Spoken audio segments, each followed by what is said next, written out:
Okay, impaled object. All right. So we arrive, we got somebody with an impaled object. In this case, we got a small device that's stuck in the leg. It could be in the abdomen. What if we got something up here in the heart and it's sitting there pulsing? Are we going to immobilize this? No. Okay, we're going to make them as comfortable as possible. If there's bleeding or something, we might put some dressing around, but we're not going to immobilize this. Okay, and if it's in the heart. Do we ever take it out? No, we don't remove an impaled object unless it's in the cheek and obstructing the airway. If it's in the cheek and airway, then we can't. However, for this, we're just going to simply say he's got an impaled object here. So somebody needs to stabilize it. Two ways to stabilize. One, we can put a hand on either side right here. Once again, be careful if it's a blade, you don't want to cut yourself. So a hand on either side. The other option you have here is one hand holding there and the other one just kind of on top. You just want to be really careful with what's going on there. Once somebody is actually holding that like so, then what we have to do is we got to check for an exit wound. So somebody needs to do, we got to expose. We're going to check for an exit wound. Once again, it is what? Penetrating trauma. So make sure it hasn't gone all the way through. If it has, that may be, may have to do some other things as far as trying to secure. What are we attached to?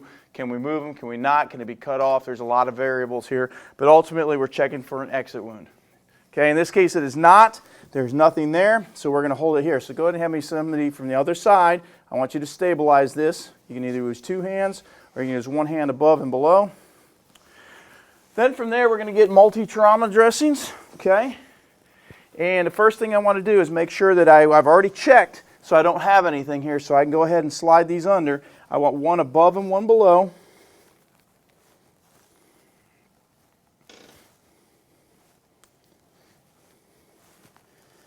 Okay, and make sure my tails are about the same. And I got one below. So again, if something's below here or sticking out, we obviously cannot, run our cravat up. Then from there, what we're going to do is get our cravats. Our trauma dressings. And when we do our trauma dressings, again, if you'll take them, fold them to the center, fold it over again in half. We'll do the same thing again. We're going to fold to the center, fold in half. What I have to do is create bulk to go up about 2/3 to 3/4 of the way up.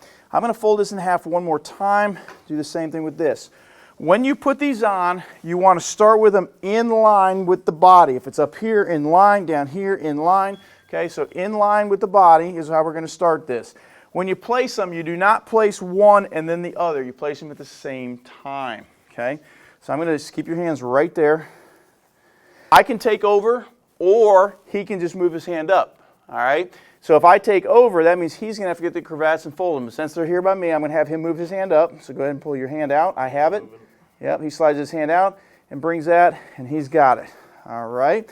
The next two is folded the exact same way.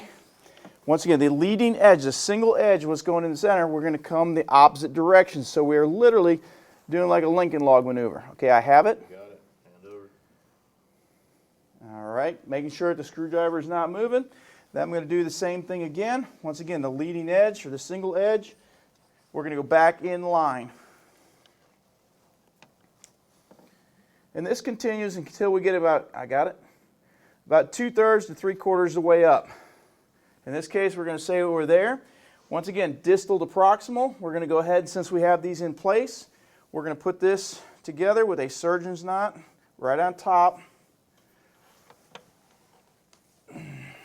And a safety. All right, then we're going to do the same thing with the top one here. And you can see we're doing this all the way, all around his hands there. The object is not moving. All right. Surgeons and a safety. Normal safeties are just overhand knots. Once again, here just for instructional purposes, we're using the bow knot. Okay, good. From that point, go ahead and finish assessment. Just double check we haven't changed anything. Double check pulse, motor, sensory. Make sure you haven't had any problems. And we're going to transport to definitive care.